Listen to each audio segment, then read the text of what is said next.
Olá, seja bem-vindo, seja bem-vinda à lição de número 6 da nossa série de Marcos. Esse é o canal Classe de Professores, que visa fazer um estudo resumido semanal da lição da Escola Sabatina, para que você possa, nas unidades de ação, nas classes da Escola Sabatina, discutir esse assunto com os seus alunos. E a lição 6 tem um título bastante interessante: De Dentro para Fora. E o que vamos tratar nesta semana? O cerne na nossa lição é uma discussão sobre a importância ou não da tradição, como lidar com ela. Nos capítulos 7 e 8 do Evangelho de Marcos, Jesus estabelece um contraste entre uma vida espiritual que vem de dentro para fora com uma vida espiritual que vem superficialmente de fora para dentro do ser humano. Ou seja, o assunto é tradição, prática religiosa dos judeus em contraste com os ensinamentos de Jesus. Então, a primeira pergunta, que é também a primeira sessão da lição dessa semana, é: tradição inventada ou palavra revelada? Este é um dilema. Essa é uma pergunta que exige uma resposta. E no capítulo 7 de Marcos, se você já leu, poderá ler de novo, versos de 1 a 13, nós temos um questionamento feita pelos judeus da época de Jesus, por causa dos discípulos de Jesus que estavam comendo sem lavar as mãos. O texto bíblico diz assim: Então os fariseus e mestres da lei perguntaram a Jesus: Por que os teus discípulos não vivem de acordo com a tradição dos líderes religiosos, em vez de comerem o alimento com as mãos impuras, como eles estão comendo? Marcos 7, verso 5. E qual era o problema, então? Muitas pessoas acham que Jesus está falando aqui de falta de higiene, né? Porque os discípulos estavam comendo sem lavar as mãos. O assunto não era bem esse, não. O problema envolvia um lavar as mãos de um ponto de vista ritual, no sentido ritual. E Jesus agora responde aos fariseus dizendo o seguinte: em primeiro lugar, este povo me honra com os lábios, mas o seu coração está longe de mim. Ele está falando justamente de um tipo de religião que vem apenas do exterior, mas que não vem do exterior fruto de uma experiência salvífica com Deus, ou com Jesus, no nosso caso, né? E Jesus pontua dizendo: eles me adoram, esse povo que faz isto, eles me adoram em vão, né? Mas eles estão com seus ensinamentos muito longe daquilo que é a minha proposta, né? Eles validam doutrinas que são doutrinas de homens, tradições meramente humanas.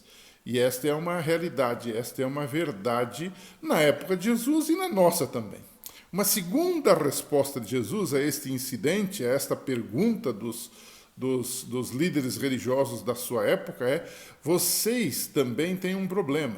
Além de ser uma coisa meramente exterior, formalista, ritualista, de ficar lavando a mão, por exemplo, 7 vezes, como eles faziam, não se está aqui, como eu repito, tratando do assunto de higiene pessoal, mas se está tratando aqui de impureza ritual, que fazia com que a pessoa lavasse a mão muitas vezes, de uma forma específica, inclusive, né? Jesus diz para eles algo mais: vocês estão sempre encontrando uma brecha, ou seja, uma boa maneira de pôr de lado os mandamentos verdadeiros de Deus a fim de obedecer às suas tradições. E ele até faz um adendo, ele fala de Corbã.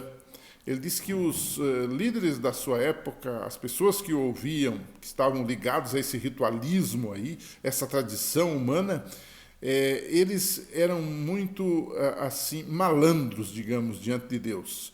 Por exemplo, se um filho tinha que cuidar de um pai idoso, com dificuldades de locomoção e etc. e tal, ele inventava uma tal oferta. A palavra corbã é uma palavra hebraica para oferta, oferenda, né? Então ele inventava uma tal oferta dizendo, olha, esse dinheiro que eu tenho, essas posses que eu tenho, esses bens que eu tenho, eles na verdade são todos dedicados para Deus. Então eu não posso usufruir desse dinheiro para ajudar meu pai e minha mãe. Quer dizer, era uma bela desculpa para não cumprir o mandamento, por exemplo, de honra teu pai e tua mãe. Então você tinha ali subterfúgios deles para tentar escapar dos mandamentos claros da lei de Deus, né? E aí a gente entende uma questão que muita gente às vezes se atrapalha com esse capítulo 7 de Marcos, dizendo sobre a tradição, e depois vem aquele clássico texto que diz o que entra pela boca não contamina o homem, mas sim o que sai da boca, porque do coração procedem os maus desígnios, né? Alguns dizem, agora você pode comer de tudo, pode comer carne de porco, pode comer tudo. Vocês que ficam dando essas dietas restritivas e tal, estão errados, porque Jesus disse que você pode agora comer de tudo, porque o que entra pela boca não contamina o homem. O que se estava discutindo aqui não era alimento, mas era o comer sem lavar as mãos de um ponto de vista ritual. E esse comer sem lavar as mãos, do ponto de vista ritual, não era um mandamento bíblico, não era uma regra bíblica, como, por exemplo, os 10 mandamentos, como, por exemplo, aquela lista de animais limpos e impuros de Levítico 11, como a instrução para não comer sangue, não é? O animal com o próprio sangue lá de Gênesis e depois repetida em Atos 15. Não, nada disso, não era isso que se estava discutindo. É que os judeus inventaram algumas regras, eram regras humanas. Por isso que lá no princípio dessa sessão eu fiz a pergunta, tradição humana ou verdade revelada? Então isso não era verdade revelada, e eles estavam incorrendo num sério erro, tornando aquilo um fim em si mesmo. É um problema que nós hoje podemos passar também, inventar algumas regras que nem sequer estão na Bíblia, indo além do texto bíblico, e então colocar sobre os ombros das pessoas de forma pesada, de forma legalista, e aderir a essa tradição, em detrimento da clara e inequívoca, revelada palavra de Deus. E é interessante aí que nesse episódio, Jesus confirma a lei de Deus, revelada por Deus no Antigo Testamento. Por exemplo, ele confirma os 10 mandamentos, né?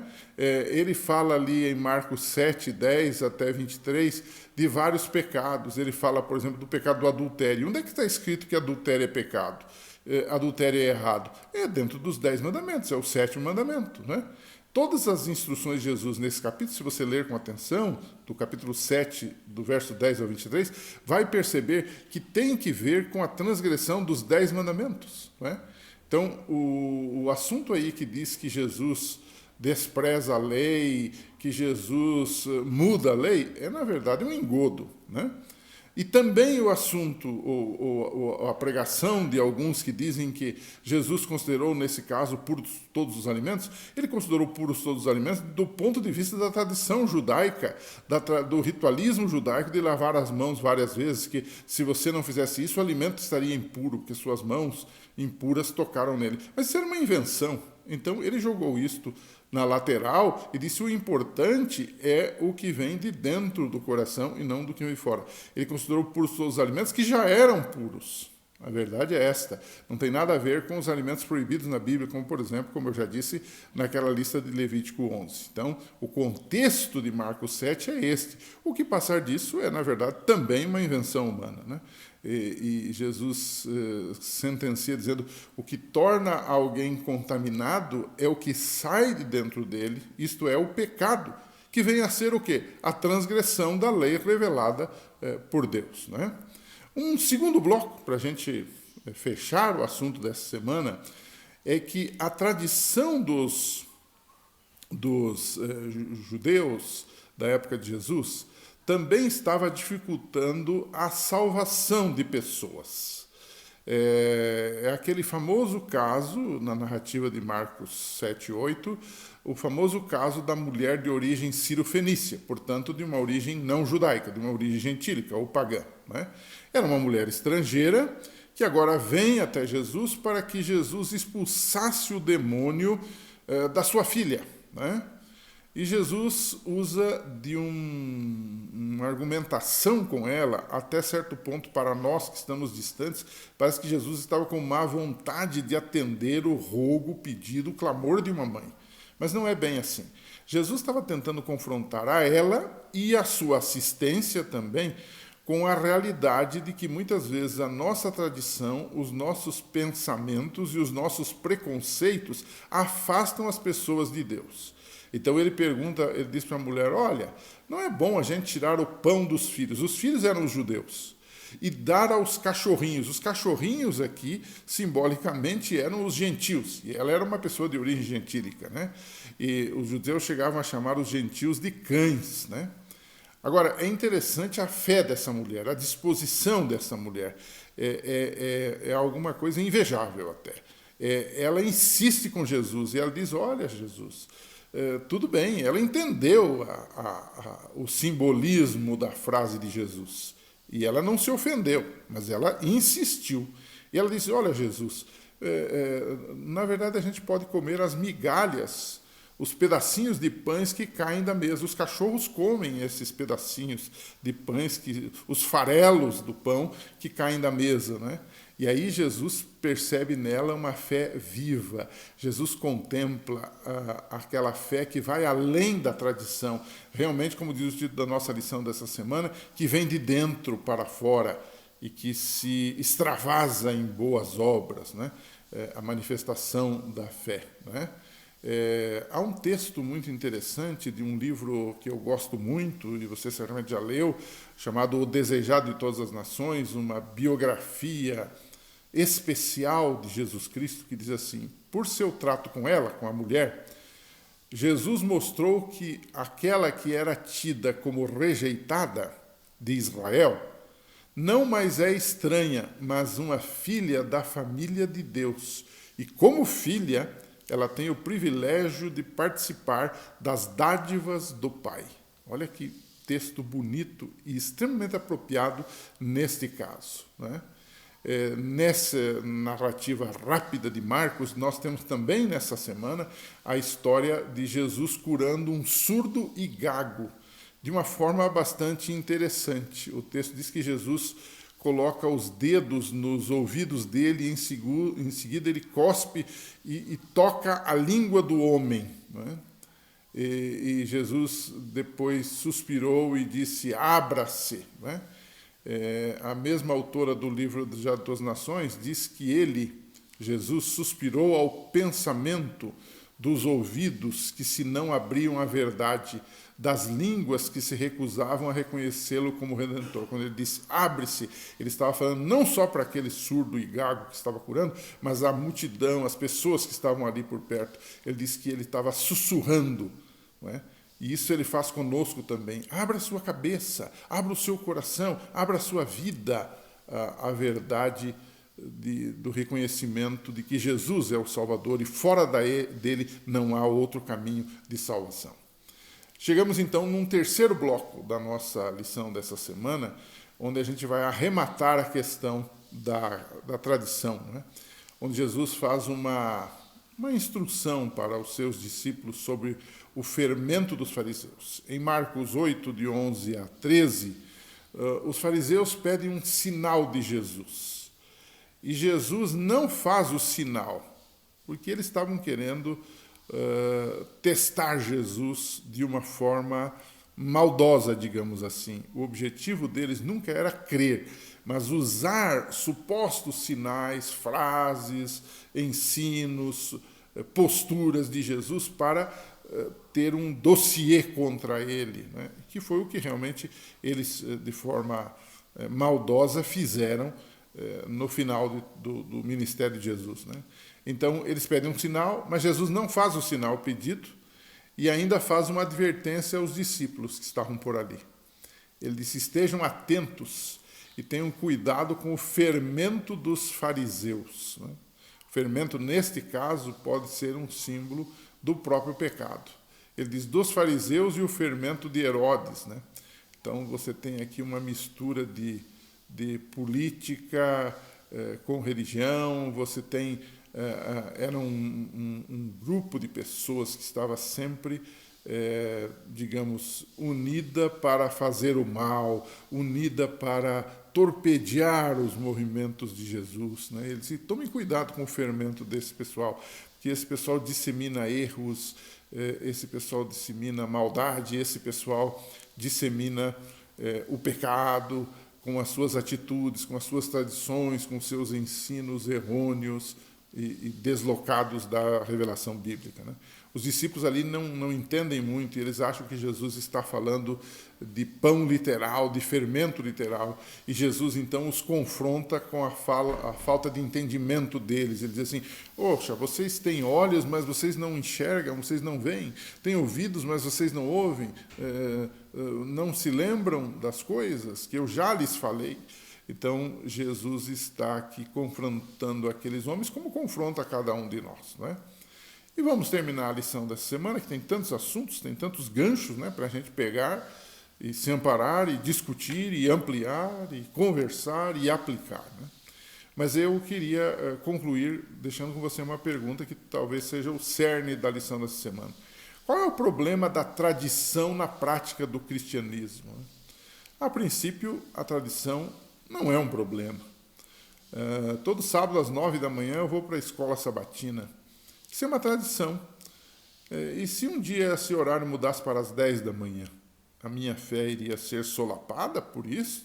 Alguns seriam, porque eles estão tão apegados a uma tradição de fazer alguma coisa de forma contínua, que alguns acham que esse horário é sagrado. Não necessariamente. Há algumas práticas da nossa religiosidade que acabam virando tradições. Não há nenhum problema com elas. O problema é quando elas são usadas como substitutas de uma experiência real com Deus. Quando elas são usadas como substitutas daquilo que a palavra de Deus revelou.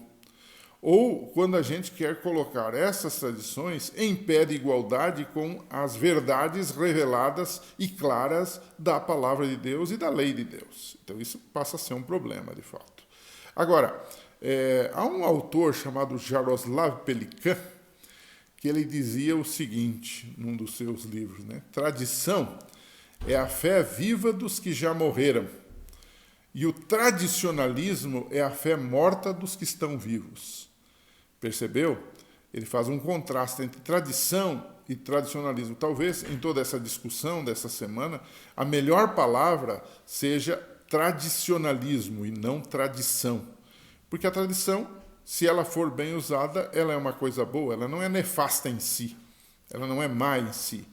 Mas o tradicionalismo, onde a gente se apega a formas da religião, a rituais da religião, e faz disto a motivação da nossa vida, de tal forma que a nossa experiência, como diz o título da lição, vem de fora para dentro e não de dentro da ação de Deus e do Espírito Santo dentro de nós para fora, isso acaba sendo um problema.